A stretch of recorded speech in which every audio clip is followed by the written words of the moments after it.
Salve, salve, meus queridos e queridas amantes da matemática, tudo bem com vocês? Bem-vindos ao canal Matemática. Na aula de hoje nós vamos resolver o vestibular UFPR 2018. Então se liga na nossa resolução.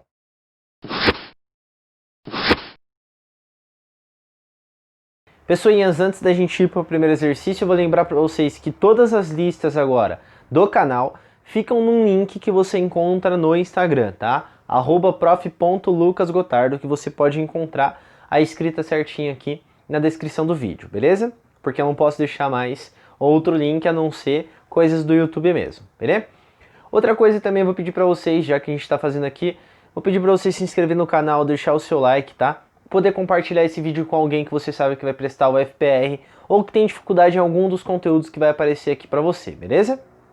Esse primeiro exercício que a gente vai fazer aqui, ele é simplesmente a ideia de porcentagem, tá? Então a gente só vai trabalhar com porcentagem aí e a gente vai poder comparar lá os resultados entre si. Vamos à leitura dele, ó. Em julho deste ano, os brasileiros foram surpreendidos com uma alteração na alíquota do PIS e do COFINS, que resultou em um aumento de 41 centavos por litro de gasolina, elevando o seu preço médio para R$ 3,51. De quanto foi o aumento percentual aproximado do preço médio de gasolina causado por essa alteração de alíquota? Então, ó, esse preço, certo? A gente não sabe quanto que ele era antes, certo? Então vamos colocar aqui, ó, antes. Eu não sei qual que era o preço. Atualmente, certo? O preço atual é de R$ 3,51. O aumento foi de 41 centavos, então para achar o preço antes, basta eu tirar 41 centavos daqui. Então o preço anterior era de R$ 3,10, certo? É isso que está acontecendo. Ele quer saber quanto que foi esse aumento percentual, tá? Existem várias maneiras de você fazer, independente de qual número você utilizar. O que a gente quer comparar? Eu quero comparar isso com isso. Então isso daqui é como se fosse meu 100%. Então a primeira maneira de você fazer é simplesmente pegar R$ 3,10 é o equivalente a 100%. Assim como que eu quero comparar, que é R$ 3,51, é o equivalente a X, você vai encontrar um resultado. Ah, professor, mas como eu vou comparar aqui o aumento, eu posso fazer assim, ó, R$ 3,10 é o equivalente ao meu 100%. Quanto que foi o aumento mesmo? Foi de 41 centavos. Então eu posso substituir o 41 aqui? Pode. Vai dar o mesmo resultado? Vai, ok? E vai dar a mesma coisa se você fizer, tá bom? Só a interpretação que é diferente. Esse resultado aqui dá direto, qual que é o aumento. Aqui você precisa interpretar um pouquinho a mais. Uma outra maneira de você fazer, e é importante você saber como é que trabalha isso, não só por causa da porcentagem, mas também por causa da probabilidade, tá? É sempre você pegar o que você quer comparar, tá? O que eu quero comparar com o anterior. O anterior sempre é o meu 100% que ele vai embaixo, tá? Ó. Então o meu 13,10 aqui nesse caso, ele vem embaixo e aqui vem o meu 13,51. Quando eu fizer aqui, eu vou achar em decimal, tudo bem? Não tem problema, porque você consegue transformar por porcentagem. Aqui é a mesma coisa, ó. Se eu pego lá o meu 13,10 e eu fizer essa divisão aqui de 0,41, a gente vai encontrar os valores, tá bom? Esse daqui, esse X aqui, ó, o que eu vou encontrar, eu tô colando aqui por causa que a conta dá muito grande. Esse daqui, ó, eu vou encontrar o seguinte valor, 1,113, tá? O que significa isso? Significa isso é 113%. Ou seja, o aumento percentual em relação ao meu 100% foi de 13%. Esse daqui eu encontro 0,13. Aí eu já tenho o aumento percentual direto, que também é 13%, ok? É o que eu tinha falado, é só a interpretação que muda ali. A gente tem ali, né, o mais próximo, que é a alternativa de letra D, que é aproximadamente 13%, tá bom?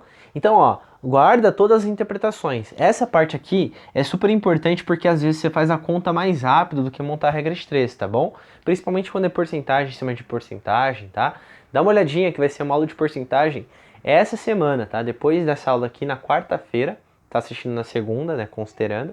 Na quarta-feira vai sair a aula de porcentagem, se você tiver alguma dúvida, você tira suas dúvidas lá sobre a ideia de porcentagem, beleza? Vamos ao segundo exercício, onde ele vai trabalhar só com a ideia de conjuntos numéricos, porque tem as operações que a gente vai fazer dentro desse exercício. O preço de uma garrafa de água em um determinado supermercado é de R$ 1,60. Além disso, a cada conjunto de 5 garrafas compradas, o cliente ganha uma extra, ou seja, leva 6 garrafas pelo preço de 5. De acordo com essas informações, qual é o maior número de garrafas que um cliente pode levar, gastando no máximo R$ 30? Então a gente sabe que o preço unitário é R$ 1,60, mas quando eu compro 5, eu levo uma de graça. Então o que a gente vai pensar? Ó? A cada 6 garrafas, 6 garrafas, eu pago pelo preço de 5, não é? Então o preço pago vai ser 5 vezes R$1,60, certo? Isso, é isso mesmo. Então o que a gente vai fazer? Quando eu faço 5 vezes 1,60, ó, vai ficar 5, e aqui 5 vezes 60 vai dar R$3, então eu pago R$8. Ou seja, a cada R$8 que eu gasto, eu levo 6 garrafas. Então se a gente pensar, ó, bom, 8, né? O próximo preço aqui, ó, seria 16, o próximo preço aqui seria 24, o próximo preço aqui seria 32. Isso é o preço pago. Se eu pago R$8, quantas garrafas eu levo? 6. Se eu pago o dobro, eu levo o dobro de garrafas. Se eu pago o triplo, eu levo o triplo de garrafas em relação ao meu inicial, que nesse caso seria 18. Mas eu não vou continuar por quê? Porque eu vou gastar no máximo quanto? No máximo R$30. Então ali acaba. Então 18 garrafas, certo? Ó, 18 garrafas, eu tenho um custo aqui de R$24. Mas ainda está me sobrando quantos reais? R$6, certo? E eu posso comprar. Eu não vou entrar na promoção, porque senão eu teria que ter R$32. Mas eu ainda posso gastar o preço unitário. Então, ó, 24 sobrou R$6. Quando eu penso nesses R$6, eu vou conseguir comprar só 3 garrafas. Porque veja só, 3 vezes R$1,60 dá R$4,80, tá? Quando eu pegar e adicionar mais uma garrafa, já passa dos R$6. Então, quantas garrafas eu consigo comprar? Ó, 18 garrafas mais 3 garrafas, que é em relação aos R$6 que sobraram. Então, eu tenho um total de 21 garrafas que eu posso comprar, tá? É realmente assim, fazendo a análise na raça, que a gente consegue chegar aqui, ó, na alternativa de letra D também. Terceiro exercício. A figura abaixo representa o quadrilátero no plano cartesiano, delimitado pelos eixos das abscissas e pelo gráfico das seguintes funções: f de x, g de x, h de x.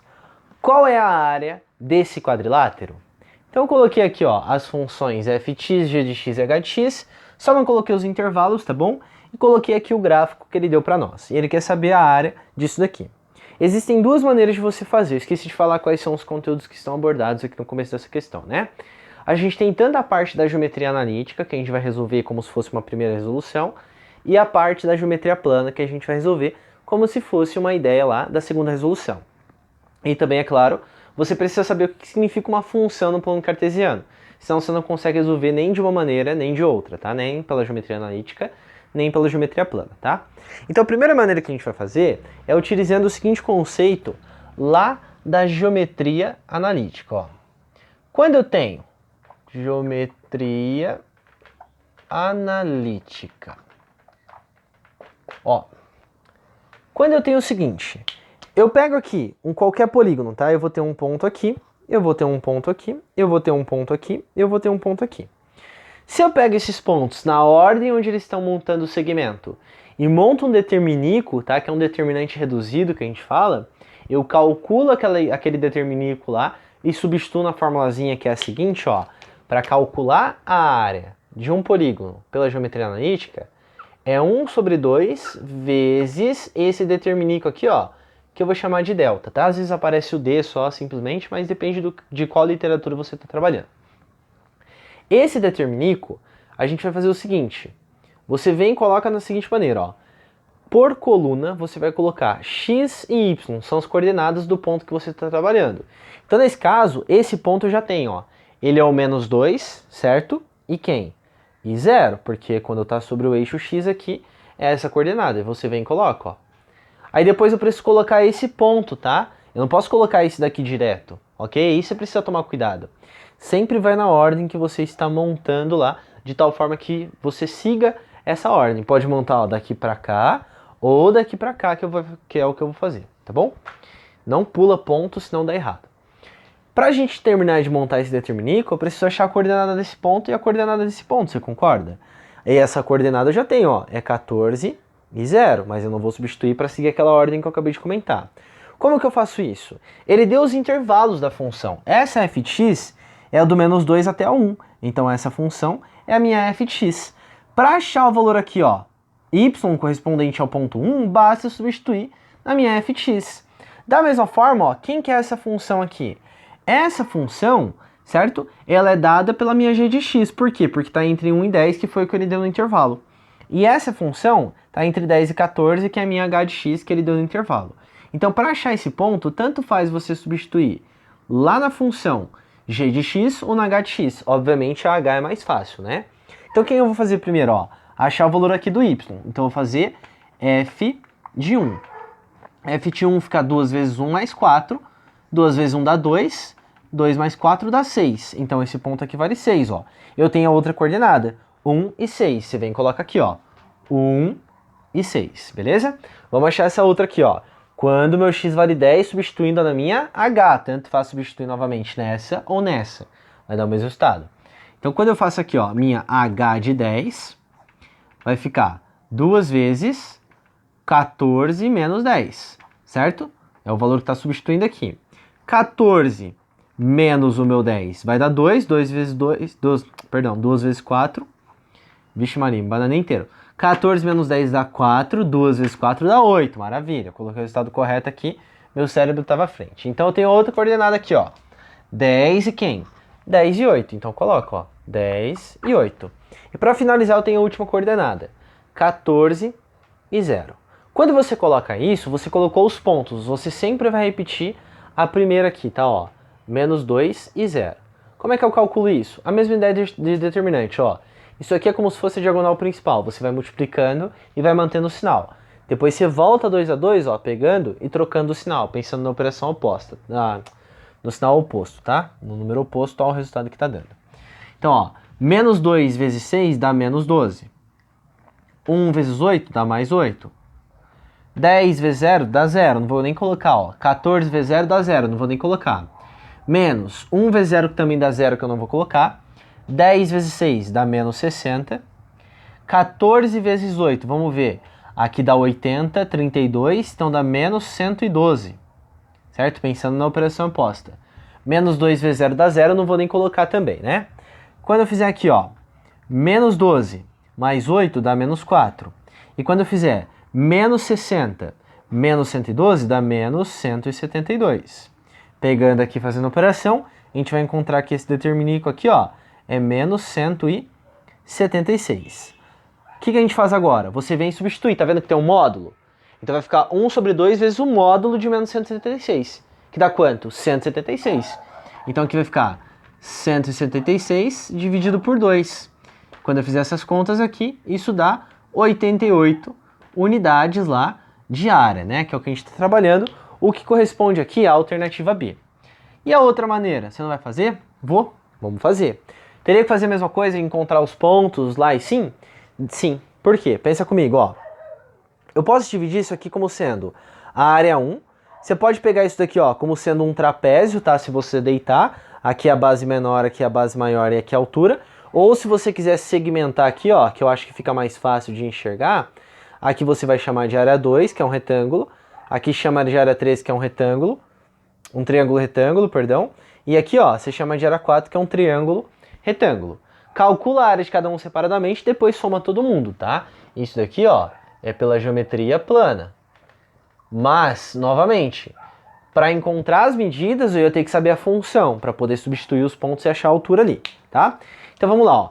A altura 1, área de triângulo retângulo, é base vezes altura dividido por 2. A base é a distância aqui do menos 2 até o 1, que é 3. E a altura, ó, é a própria ordenada aqui, que vale 6. Então vai ficar aqui, ó, a área 1 vai ficar 3, que é a base, vezes 6, dividido por 2. Simplifica, fica 13, então aqui dá 9 unidades de área. Vamos pensar na área 2 aqui, ó. Área 2, distância de 1 até o 10, dá 9, certo? A altura aqui, ó, é o valor do meu 6, perfeito então. Então o que a gente faz? 9 vezes 6 só porque é um retângulo, né? Não precisa dividir por 2, toma cuidado. Como tem 3 triângulos retângulos, você está na afobação, coloca um dividido por 2 aqui e erra. Muito, muito cuidado, muita atenção, tá? Isso aqui dá 54 unidades de área. Vamos pensar na área 3 aqui, ó. Área 3, base do 1 até o 10 de novo, ó, vale 9. E a altura aqui, é só fazer a diferença, ó, do 6 até o 8 dá 2. Então vai ficar 9 vezes o meu 2 dividido por 2. Simplifica, simplifica, isso dá 9 unidades de área, ok? E aí a área 4, a gente vai fazer, ó, base do 10 até o 14 que dá 4. A altura é 8, então fica 4 vezes 8 dividido por 2. Então 4 vezes 8 dividido por 2. Simplifica aqui, vai ficar 2, então isso dá 16 unidades de área. O que a gente faz agora para achar a área total? Soma todo mundo. Quando você somar todo mundo, você vai chegar no mesmo resultado lá de 88 unidades de área, tá? Vou chamar atenção porque na UFPR cai bastante, tá? Pelo menos uma questão de geometria analítica, viu? Então dá atenção. Até porque, quando você sente muita dificuldade na parte de geometria plana, você pode colocar um plano cartesiano lá e acabar resolvendo por geometria analítica, tá bom? Quando a gente for estudar geometria analítica aqui no canal, eu vou explicar isso. Como é que você faz para pegar algo que está na geometria plana, colocar um plano cartesiano e trabalhar com a geometria analítica. Porque, olha só, é muito mais rápido fazer dessa maneira do que ficar pensando naquilo ali, ok? Vamos ao quarto exercício. Em uma determinada manhã, um médico atendeu 6 pacientes. A duração do atendimento referente a cada paciente é apresentada na tabela ao lado. Com base nas informações fornecidas, conclui-se que o tempo total de atendimento prestado pelo médico naquela manhã foi de... Então ele só está trabalhando com o quê? Com a ideia lá dos conjuntos numéricos, né? As nossas operações. Então simplesmente eu preciso somar o tempo demorado de cada atendimento para achar o total lá que ele ficou em relação a esses pacientes. Então eu vou pegar ali, ó, 12 mais 29 mais 20, então ó, 12 mais 29 mais 20. Aí o restante lá, ó, 12, 30 e 27. Então 12, 30 e 27. E aí faz a soma, tá? Quando a gente encontrar a soma, a gente vai encontrar em minutos, depois faz a transformação lá para horas. Então veja só, 2 mais 9 dá 11, 11 mais 2 dá 13, 13 mais 7 dá 20, né? Então vai colocar aqui, vai vir duas dezenas aqui. 2 mais 1 dá 3, mais 2 dá 5, mais 2 dá 7, 8, 11, e aqui vai dar o nosso 11, 130 mais 2 ali. Isso significa o quê? Minutos. Professor, como é que eu faço para transformar em hora? Bom, uma hora tem 60. Então, para sair da hora para o minuto, eu multiplico por 60. Para fazer o contrário, eu divido por 60. Então, você pega aqui, ó, 130 dividido por 60. Não corta o zero para você conseguir enxergar o minuto que vai sobrar, tá, no resto. Então, aqui vai dar 2 vezes, eu vou subtrair 120, vai sobrar 10. O que significa isso? 2 horas e o restante aqui, minutos. Você não vai trabalhar com as casas decimais? Não. Quem manda nisso é o exercício. Olha as alternativas. A gente está lá, 2 horas e 30 minutos, 2 horas e 10 minutos, o que é a nossa alternativa correta, tá? Então toma cuidado até com essas transformações aí, de você pegar e dividir lá, trabalhar com isso, tá bom? Porque senão te confunde. E aí, ó, fica o desafio. Por que que isso daqui, certo, ó, 2,1 horas é diferente de 2 horas e 10 minutos? Deixa aí no comentário por que que isso é diferente disso, fechou? Quinto exercício. Considere as seguintes afirmativas a respeito da sequência de números xn, que é igual a 1 sobre 2i elevado a n, com i equivalente à raiz quadrada de menos 1 e n indo de 1, 2, 3 e assim por diante, os números naturais sem o zero, né? Assinale a alternativa correta. Então vamos lá, alternativa por alternativa, analisando o que a gente pode ver. Então, a afirmativa 1, ó. O quinto elemento dessa sequência pode ser escrito na forma de x5, que é igual a menos i sobre 32. Então ele está afirmando aqui na 1, ó, que quando eu pego o quinto elemento dessa sequência, ele é igual a menos i sobre 32. Bom, para verificar isso, o que a gente faz? O xn é o valor substituído aqui do meu 5, não é isso? Então vem aqui e substituo também, certo? Então, ó, quando eu olhar x5, isso aqui vai ficar 1 sobre 2 i elevado a quinta. É isso que significa. Quando eu olhar para isso daqui, ó, a gente utiliza lá as propriedades de potenciação, vai ficar 1 sobre 2 elevado à quinta vezes i elevado à quinta. Bom, 2 elevado à quinta é 2 vezes 2 vezes 2 vezes 2, que dá 32. Mas o i elevado à quinta? Aqui você precisa lembrar de um negócio chamado potências puras de i. Ou simplesmente lembrar do seguinte, ó, que aí já te ajuda. Que i ao quadrado, ele é igual a menos 1. Por quê? Quando eu pego o meu i elevado à quinta, que é o que está causando problema para nós, eu posso reescrever isso como sendo i ao quadrado vezes i ao quadrado vezes i elevado a 1, devido às nossas propriedades de potenciação. Por sua vez, como i ao quadrado é igual a menos 1, eu vou ficar aqui então, ó, vai ficar menos 1 vezes menos 1 vezes i. Menos 1 vezes menos 1 dá 1. 1 vezes i dá i. Ou seja, o i elevado à quinta é simplesmente i elevado a 1, que é a mesma coisa que i. Então aqui vai ficar como, ó, x5, que é igual a 1 sobre 32i. Aí você fala e olha, tá, mas não tá igual. Sim, não tá. Por quê? Porque funciona assim. Quando a gente tem aqui uma parte imaginária do número complexo no meu denominador, eu preciso racionalizar isso daqui, que é a ideia de como que a gente faz operações lá entre os números complexos. Então o que a gente faz? Ó, eu vou multiplicar aqui por i. Então como é que vai ficar aqui? Ó? O meu x5 vai ficar o seguinte, 1 sobre 32i vezes i. Mas se eu multipliquei em cima por um número, eu sou obrigado a multiplicar embaixo também, para não alterar essa igualdade. Exatamente. Então aqui vai ficar, ó, sobre i. Quando eu fizer 1 vezes i, vai dar o meu i. Então tá pronto, ó, fica aí. E embaixo? Embaixo vai ficar como, ó? 32 vezes i elevado ao quadrado. Mas lembra do seguinte, esse i elevado ao quadrado é quanto mesmo? É menos 1. Então fica x5, que é igual a i sobre 32 vezes menos 1, que dá menos 32. Só deixando igual tá ali, vai ficar menos i sobre 32. Ou seja, essa 1, ela é verdadeira, tá? Se a 1 é verdadeira, a gente pode ficar aqui, ó. Deixa eu só olhar melhor aqui, ó. A gente pode ficar entre as afirmativas C, D e E. Vai ter que fazer todas, não tem jeito, né? Infelizmente. Só quando vem 4 que a gente não precisa fazer todas. Então vamos lá, ó. Continuando aqui. 2. Xn é um número imaginário puro, qualquer que seja o n lá, natural, que ele deu. Bom, essa afirmativa, ela é falsa. E assim, eu sei que ela é falsa porque a gente tem esse cara aqui, ó, tá? O i ao quadrado, que é igual a menos 1. Para mostrar que algo é falso, é fácil, porque basta você pegar um contra-exemplo. Então você pegou aqui, você ia pegar lá, ó, bom, vamos testar o x1. O x1, ó, olha só o que acontecer.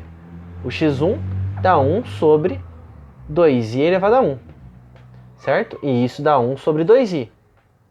Agora, quando eu pego o meu x2, olha só o que vai acontecer. Dá 1 sobre 2i elevado ao quadrado, que por sua vez, 2i elevado ao quadrado dá 4i ao quadrado. Mas esse cara aqui vale quanto? Ele vale menos 1. Então isso fica menos 1 sobre 4. Tá, mas quem me garante que isso daqui ele é falso? O que significa um número imaginário puro?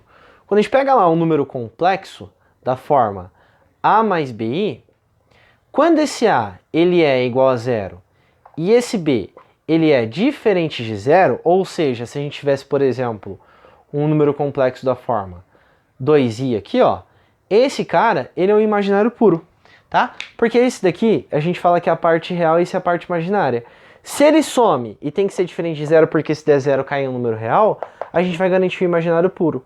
O que está acontecendo aqui? Tá vendo que eu não tenho a unidade imaginária? Quem sumiu foi ele. Então isso aqui a gente fala que é um número real puro e não imaginário. Então por isso que essa afirmativa, essa 2 aqui, ela é o quê? Ela é falsa. Vamos pensar na 3 agora, ó. Módulo de xn, ou seja, o módulo da sequência ali, ó, se aproxima de 0 conforme n cresce. Então o que vai acontecer, ó? Bom, vou pegar esse exercício 3, ou afirmativa 3, ó.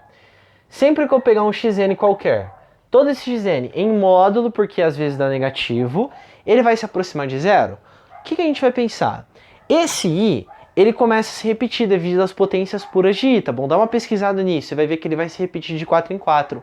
Agora, quem que está mudando sempre o valor dele é esse cara aqui, ó, o 2 elevado a n.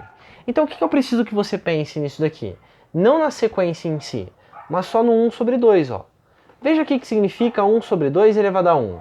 É 1 sobre 2, que dá 0,5. O que significa 1 sobre 2 elevado ao quadrado? É 1 sobre 2 vezes 1 sobre 2, que dá 1 sobre 4, que por sua vez é 25 centésimos. O que significa 1 sobre 2 elevado ao cubo? É 1 sobre 2 vezes 1 sobre 2 vezes 1 sobre 2, que dá 1 sobre 8, que se eu fizer essa divisão, dá 125 milésimos. O que está acontecendo? Veja que quanto maior é a minha potência, menor é o meu número. Então, se eu pego um número muito grande lá, como ele vai estar em módulo, ele vai se aproximando de zero. Ou seja, essa afirmativa aqui, ela é verdadeira devido a esse padrão que a gente conseguiu enxergar. Quando a gente compara, então, a 1 é verdadeira, a 2 é falsa e a 3 é verdadeira. Ou seja, somente as afirmativas 1 e 3 são verdadeiras, o que corresponde à alternativa de letra D ali. Vamos ao nosso exercício 6, onde a gente vai trabalhar com geometria espacial, trabalhando com a ideia de pirâmides e suas relações métricas. A figura abaixo apresenta um molde para a construção de uma pirâmide hexagonal regular. Para montar essa pirâmide, basta recortar o molde seguindo as linhas contínuas, dobrar corretamente nas linhas tracejadas e montar a pirâmide usando as abas trapezoidais para fixar a sua estrutura com um pouco de cola. Sabendo que cada um dos triângulos tracejados nesse molde é isósceles, com lados medindo 5 cm e 13, qual das alternativas abaixo mais se aproxima ao volume dessa pirâmide?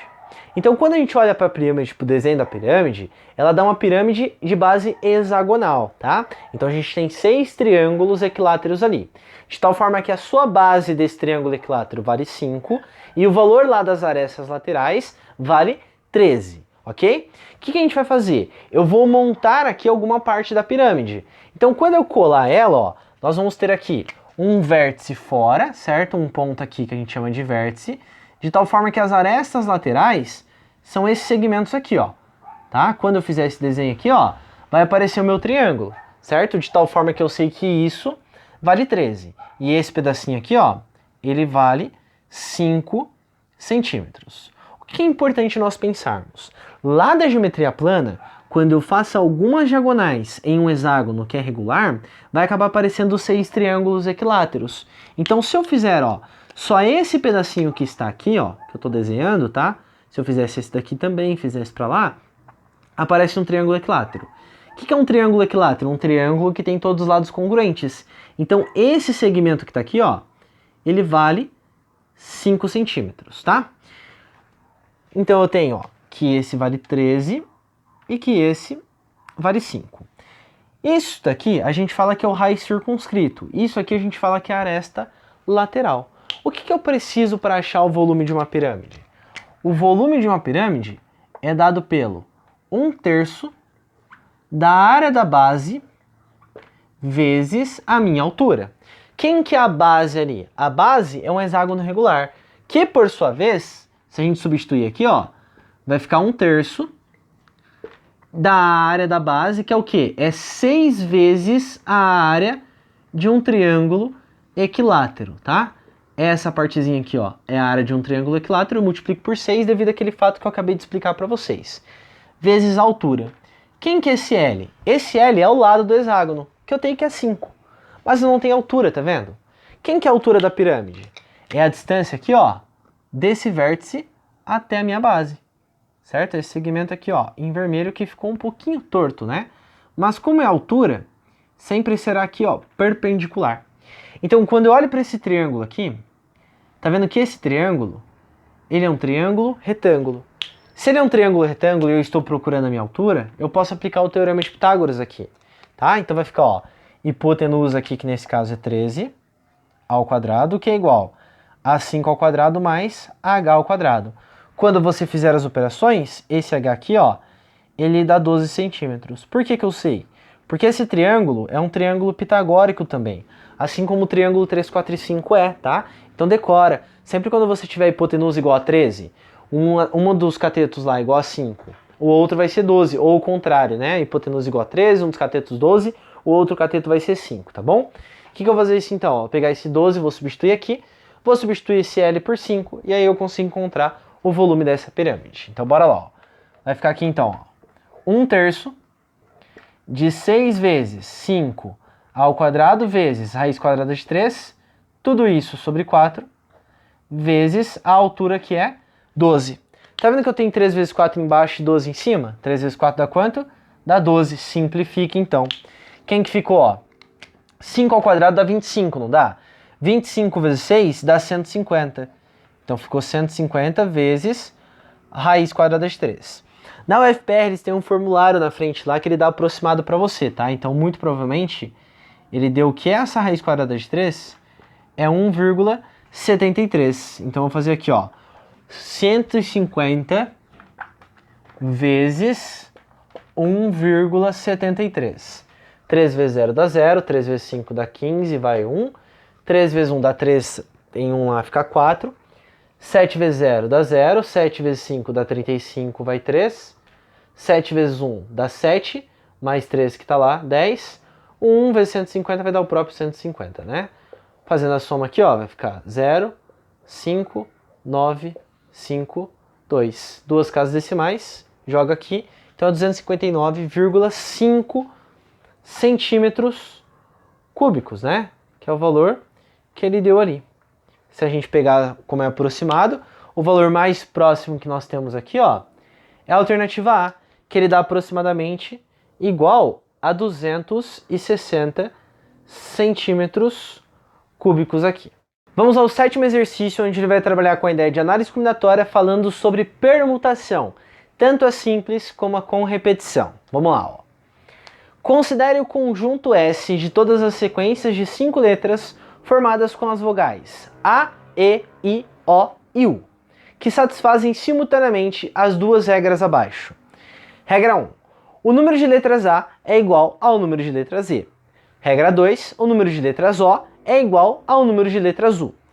Por exemplo, as sequências U, O, I, O, U, A, E, I, O, U, I, A, E, I satisfazem as duas regras acima, enquanto A, E não satisfazem a primeira regra, e I, O não satisfazem a segunda.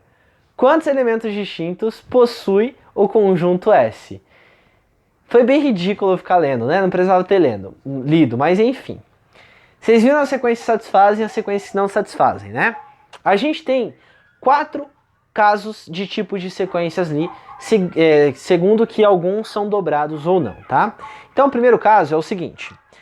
O que não pode acontecer é que eu tenho uma quantidade de letra A diferente da quantidade de letra E, e eu tenho uma quantidade de letra O diferente da quantidade de letra U. Então, eu vou pensar em todas as nossas sequências possíveis aqui, ó. A sequência mais provável de acontecer é que eu tenha a seguinte sequência, ó. A, E, I, O e U. A quantidade de letras lá é igual a letra E, a quantidade de letra O é igual à quantidade de letras U, certo? Uma segunda possível sequência é a gente ter o seguinte, ó. Quando eu pego lá uma letra A, certo? E uma letra E. E 3 letras I. Porque aí não vai entrar nessa sequência aqui. Uma outra possível sequência seria pegar o que aqui, ó? 2 letras A, 2 letras E, e aí uma letra I.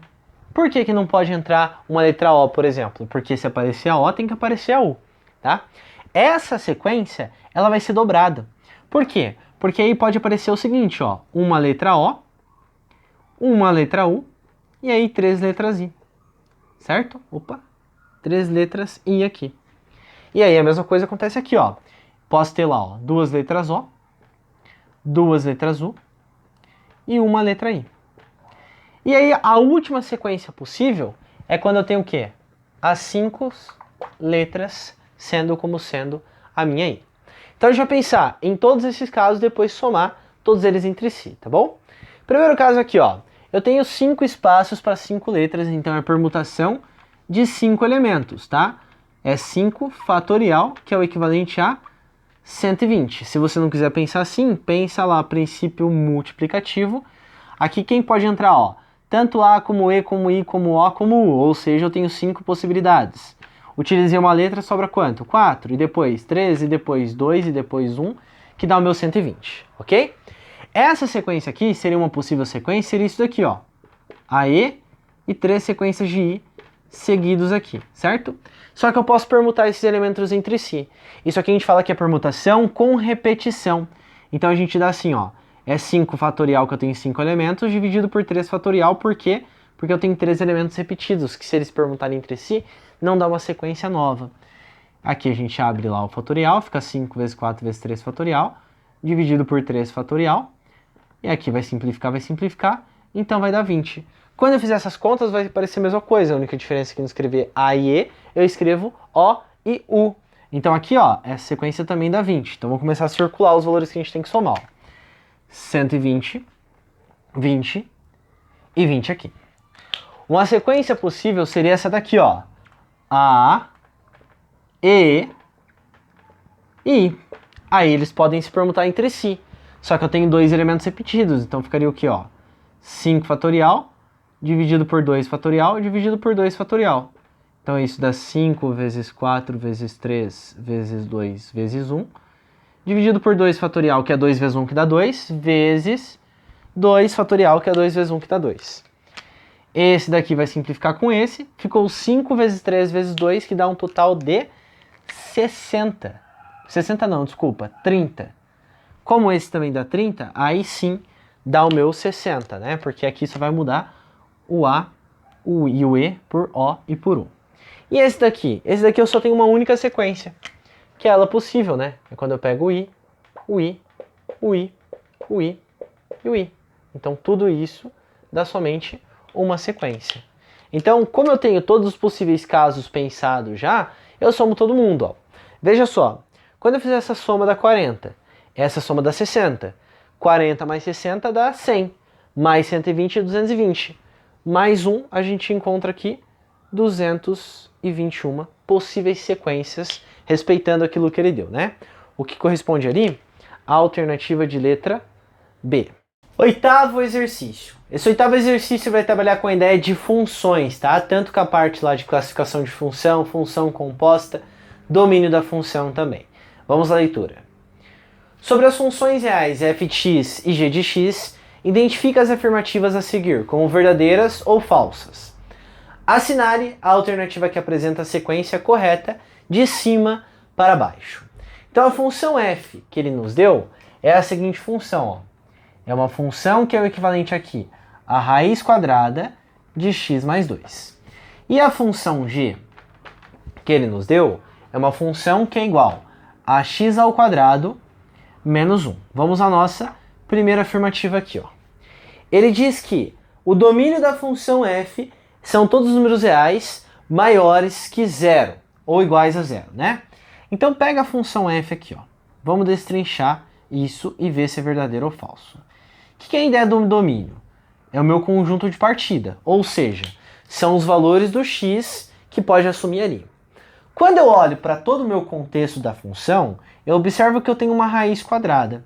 O que não pode acontecer na raiz quadrada dos números reais? Dá um número negativo, tá na definição isso. Então toda essa partezinha aqui, ó, ela nunca pode ser um número negativo. Então tudo isso tem que ser o quê? Maior ou igual a 0. Então eu tenho aqui, ó, que toda a parcela x mais 2 tem que ser maior ou igual a 0. Como que eu resolvi isso? Pego o 2 e joga para lá. Então eu preciso que todo o meu x ele tem que ser o quê? Maior ou igual a menos 2. O que significa isso? Significa que se eu pego um valor anterior, tá? Ou seja, um valor menor que menos 2, dá ruim na função. Veja só, pega menos 3. Menos 3 é um número menor, não é o que eu quero. Não estou respeitando. Então se eu substituir o menos 3 aqui, ó, vai ficar menos 3 mais 2, que dá menos 1. E raiz quadrada de menos 1 existe. Mas cai no número dos complexos, né? Cai no conjunto dos números complexos, o que não nos interessa nessa parte de funções reais. Então, se tivesse uma alternativa correta, ó, ela é falsa, tá? Por quê? Porque o domínio da f, ó, veja só, O domínio da função f, que é a função que a gente está trabalhando aqui, é todo x que pertence aos números reais, tal que esse x, ele é o quê? Maior ou igual a menos 2. Beleza? Então ela está falsa por isso. Se ela está falsa, olha só que interessante. Sai a B, sai a C, sai a E. Fica entre A e F. Vou olhar para a afirmativa 2? Não. Depois eu vou? Sim, porque eu ajudo vocês a revisarem o conceito, tá? Mas a 3 aqui, ó, é a única que eu vou olhar, porque a 4 também é falsa. A gente analisa por que ela é falsa, combinado? Mas vamos olhar para 3. Então, ó, vamos deixar um espacinho aqui para 2, ok? E vamos olhar para 3, porque eu já encontro a resposta final. A 3 ele diz assim, ó, a imagem de F coincide com a imagem de Z, ou seja, imagem de F é igual a imagem de Z? Bom, vamos ver aqui, ó. A imagem da F, eu preciso pensar assim, qual que é o menor ponto que ela vai assumir? Quando a gente pensa na função raiz quadrada, ela é uma função crescente dessa forma, tá? Você precisa ter visto ou simplesmente vai jogando alguns pontinhos lá que você consegue enxergar. Então o menor valor que ela vai assumir é o menor valor possível aqui do meu x. Ou seja, esse cara não tem que sempre ser maior ou igual a zero? Olha só quem que é o menor valor dele. O valor 0, tá? Então a imagem aqui, ó, da minha f, a gente escreve da seguinte maneira, ó. É todo y pertencente aos números reais, tal que y é maior ou igual a 0. Até porque ela pode assumir 0. Quando eu pego o meu x valendo menos 2, isso dá 0. Vai ficar menos 2 mais 2 dá 0. Raiz quadrada de 0 dá 0. O que não pode assumir são valores negativos. Tá, mas e a g? Como é que eu faço para achar a imagem da g? A g é uma função quadrática. Como ela é uma função quadrática, o gráfico dela é uma parábola, é uma curva, né? Só que esse gráfico, olha a concavidade, voltada para cima ou para baixo? Para cima, porque o meu A é positivo. Ele está fazendo isso daqui, ó. Tá bom? É essa partezinha. O ponto mínimo é o valor do meu vértice aqui, ó. Tá? Quando a gente tem lá uma concavidade voltada para cima. Como é que eu faço para achar esse ponto mínimo aqui? Você calcula algo chamado y do vértice. Para calcular o y do vértice, você vai substituir na função g o x do vértice. Quem que é esse x do vértice?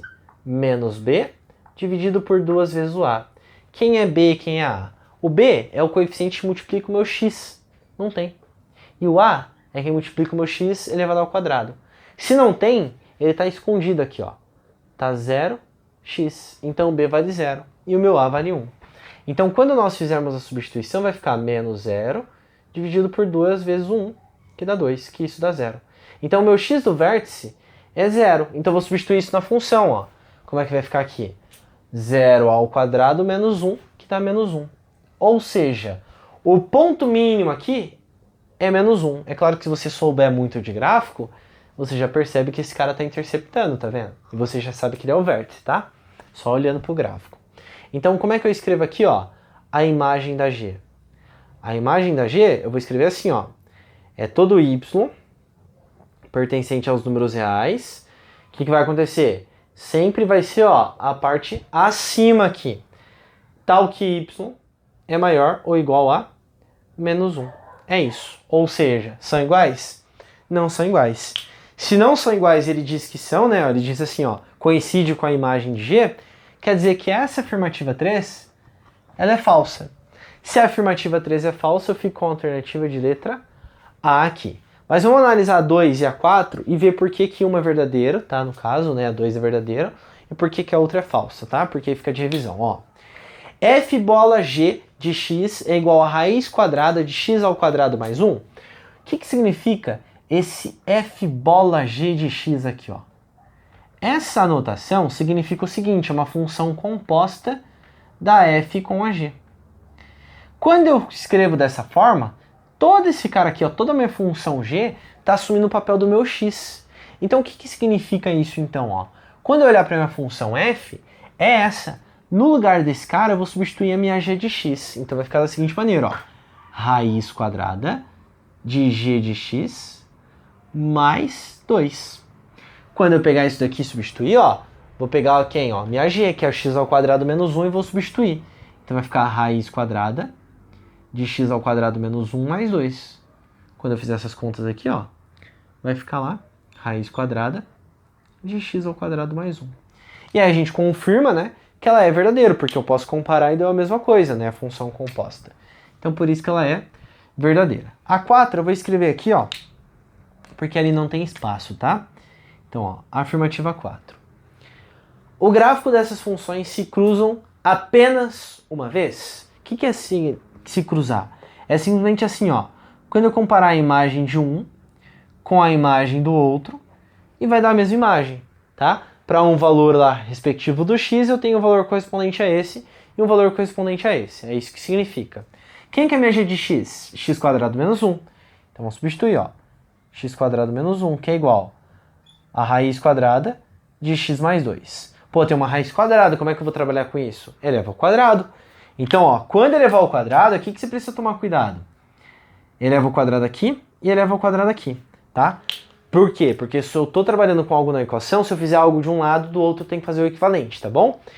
Isso aqui, ó, produtos notáveis. Quadrado do primeiro, então fica x elevado à quarta, menos 2 vezes o primeiro vezes o segundo, mais o quadrado do segundo, e aqui vai simplificar, então fica x mais 2.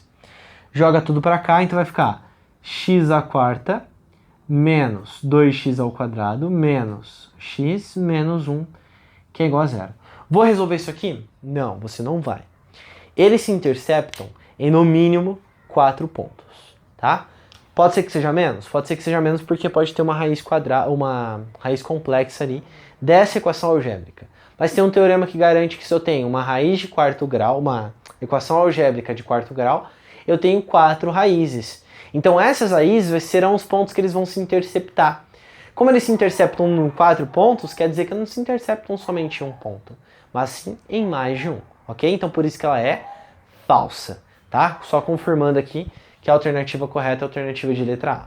No último exercício, onde a gente vai trabalhar com a ideia de probabilidade e também entrar um pouquinho lá do nosso log. A probabilidade de se vencer uma partida de certo jogo é de 10%. Quantas partidas devem ser jogadas em sequência para que a probabilidade de que haja vitória em pelo menos uma delas seja superior a 99%? Se necessário, use log de 3 igual a 0,477. Então, ó, o que é a nossa ideia? A gente está procurando o seguinte, né, nesse exercício número 9 aí, ó. Eu estou procurando a probabilidade de pelo menos uma vitória ser superior ao quê? A 99%. Eles vão fazer vários jogos em sequência. Ele deu ali um dado importante, que foi o seguinte, ó. A probabilidade de se vencer é 10%. Logo, a probabilidade de perder é o quê? É o restante, né? Ou perder ou empatar, no caso, né? Mas ele quer interessar pra gente o quê? É a vitória.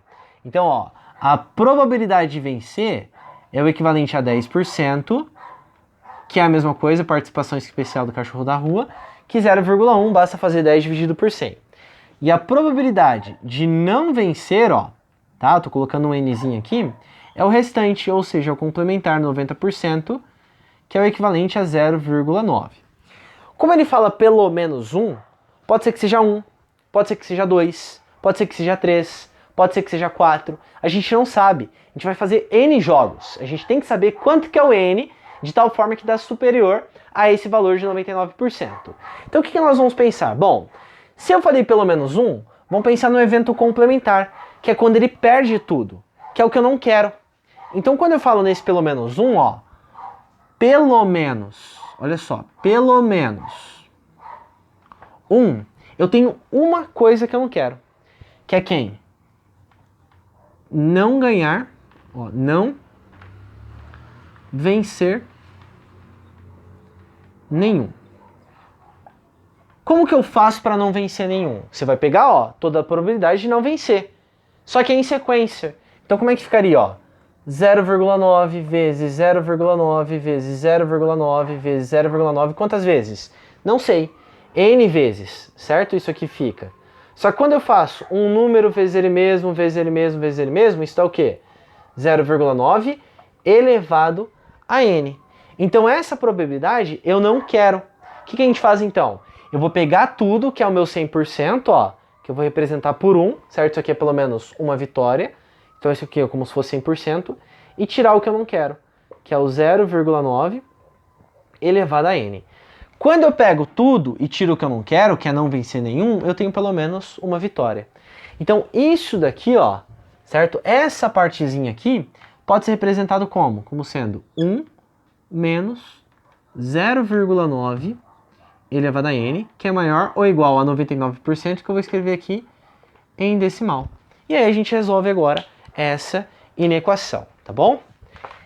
Tem como você utilizar PG se você quiser, tá? Você vai chegar nesse mesmo raciocínio aqui, mas eu acho mais fácil você guardar essa ideia aí de tirar o que você não quer, tá? Porque para análise combinatória e para probabilidade, que é o que a gente está fazendo, é uma das ideias essenciais que a gente tem para se resolver alguns exercícios. Nesse caso, é mais fácil pensar dessa maneira, tá? Então vamos lá, ó. Bom, o que eu vou fazer aqui? Eu vou pegar esse 1 e jogar para lá, tá? Então vai ficar, ó, menos 0,9 elevado a n, que é maior ou igual a 0,99 menos 1. Quando eu fizer isso aqui, então vai ficar 0,9 elevado a n, que é maior ou igual a menos, né, porque é 0,99 menos 1, menos 0,01. Ok? O que eu vou fazer agora? Vou multiplicar por menos 1 para trocar o sinal disso aqui, ó. Então vai ficar assim, ó, 0,9 elevado a n, que é menor ou igual, tá? Troca o sinal da desigualdade, 0,01. Agora, eu vou aplicar o log. Por quê? Porque eu não consigo deixar essa base igual a essa, tá? Então, por esse motivo que eu vou aplicar, então, ó. Então, vai ficar log de 0,9 elevado a n, que é menor ou igual que log de 0,01, ok? Perfeito, então. Isso daqui, ó, vamos fazer um rascunhozinho aqui, para dar menos contas possíveis, tá? Pega o primeiro, vamos tombar aqui, ó, esse n, utilizando a propriedade lá de logaritmo, tá? Então vai ficar, ó, n log de 0,9, que é menor ou igual que log de 1 centésimo aqui. Pega o log de 0,9, ó, log de 0,9. Vocês concordam que o 0,9 é a mesma coisa que 9 sobre 10, certo? Então, ó, vai ficar log de 9 sobre 10. Que, por sua vez, utilizando uma propriedade lá de log, eu posso escrever como sendo log de 9 menos log de 10. Esse valor, ele deu implícito quanto é que vale. Porque, veja só, o log de 9 eu posso escrever como sendo log de 3 ao quadrado menos log de 10 na base 10. Esse 2 eu posso tombar, utilizando lá a mesma propriedade que a gente utilizou ali, ó. Então vai ficar 2 vezes log de 3 menos. Quando eu tenho um logaritmo na mesma base, ele sempre dá 1, tá? Então aqui vai ficar 1. Esse cara ele deu. Então isso aqui vai ficar, ó, 2 vezes 0,477 menos 1. Me desculpem o cachorro, tá bom? Mas eu não tenho controle nele. Então aqui vai ficar, ó, 2 vezes esse número aqui, 2 vezes 7 vai dar 14, vai 1. 2 vezes 7 dá 14, tem 1, fica 15. 2 vezes 4 dá 8, então dá esse valor aqui, ó. 0,954 menos 1. Que, por sua vez, tá? Eu vou continuar aqui com essa seta ridícula. Quando eu fizer essa operação aqui, vai dar menos 0,046. Eu falei seta ridícula porque se fizer isso aqui uma prova dissertativa, só chora, tá? Dependendo do corretor. Ele não vai querer saber, não. Ele vai fazer só a lágrima cair. Então, tudo aquilo lá, ó, tá? Tudo aquele log de 9 deu n vezes menos 0,046, que é menor ou igual a esse log aqui que a gente vai fazer em um rascunhozinho também, tá? Então, pega aqui, ó, log de 1 centésimo. Bom, o log de 1 centésimo, ó, veja só, log de 1 centésimo, eu posso escrever isso daqui como sendo log de 10 elevado a menos 2, tá? A notação científica aqui. Ou simplesmente escreve como sendo 1 sobre 100, ok? O que eu posso fazer? Tombar, então vai ficar menos 2 vezes log de 10. Só que a gente acabou de ver que log de 10 na base 10 dá 1. Então isso dá quanto? Isso dá menos 2. Então tudo isso tem que ser menor ou igual a menos 2. Continuando aqui, ó. Tá vendo que tá negativo? Vai ficar menos n, não vai? Vou multiplicar por menos 1 de novo, tá? Então multiplicando por menos 1 aqui, vai ficar 0,0 46n, que é menor ou igual que 2. Como está positivo agora, vai dividir. Então vai ficar o seguinte. Opa, esqueci de trocar o sinal da desigualdade aqui, ó. Pronto. Então vai ficar o seguinte, ó. N tem que ser maior que 2 dividido por 0,046. Isso aqui dá aproximadamente 43 e, deixa eu ver aqui, 47. Ou seja, para que essa sequência de jogos tenha pelo menos uma vitória, e isso seja superior, né, a 99% de acontecer, de ocorrer, de pelo menos uma vitória acontecer, eu preciso que tenha pelo menos 43,47%. Se eu pego só 43, não satisfaz. Então eu sou obrigado a pegar quem? A 44. Então, no mínimo, o meu N tem que ser o quê? 44. Se eu pegar 45, tá ok? Tudo bem, não tem problema. Se eu pegar 50, tá? Não tem problema. Então, por isso que a alternativa correta é a alternativa de letra E. Pessoinhas, muito obrigado por assistirem o vídeo, tá? Vou pedir de novo para vocês se inscreverem no canal, deixarem o seu like também e compartilhar com alguma pessoa que você sabe que vai prestar o vestibular ou FPR no final do ano aí, tá? Acompanhe os outros vídeos do canal aqui, aulas ao vivo, tem também resolução de exercícios aqui com aulas de matemática básica.